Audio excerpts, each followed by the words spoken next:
राज ठाकरेंच्या भेटीने एकनाथ शिंदेंचे एका दगडात दोन पक्षी, उद्धव ठाकरेंना आव्हान तर भाजपवर दबाव तंत्र, मुंबई महापालिकेसाठी शिंदेंचं नवतंत्र.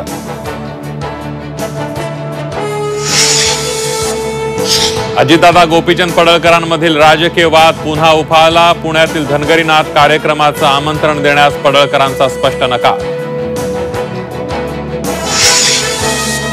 रायगडमध्ये शतप्रतिशतचा भाजपच्या घोषणेनं मित्रपक्ष सावधान, शिवसेना आणि राष्ट्रवादीचं भाजपच्या हालचालींवर बारीक लक्ष.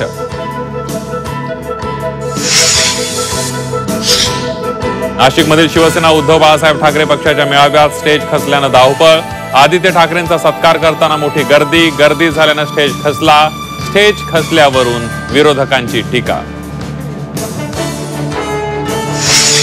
ईव्हीएम हॅक होऊ शकतं, निकाल बदलता येऊ शकतो, अमेरिकेच्या गुप्तचर यंत्रणेच्या प्रमुख तुलसी गॅबार्ड यांचा दावा, संजय राऊतांची माहिती. तर ईव्हीएम घोटाळा झाला, उद्धव ठाकरेंचा पुनरुच्चार.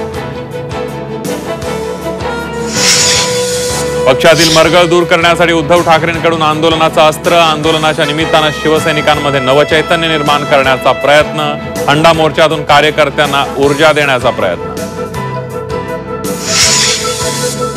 अमरावती विमानतळाच्या उद्घाटनाला नामकरणाच्या वादाचं तोरण, विमानतळाला पंजाबराव देशमुखांचं नाव देण्याची मागणी, गुलाबराव महाराजांचं नाव विमानतळाला देण्यात आलं.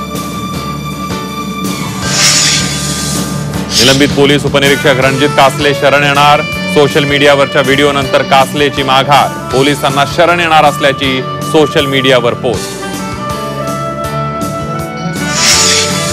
आणि नागपूर हिंसाचारातील बुलडोझर कारवाईबाबत मनपा आयुक्तांनी हायकोर्टाची मागितली बिनशर्त माफी, कार्यकारी अभियंत्याला मार्गदर्शक तत्वांची माहिती नसल्याचं स्पष्टीकरण.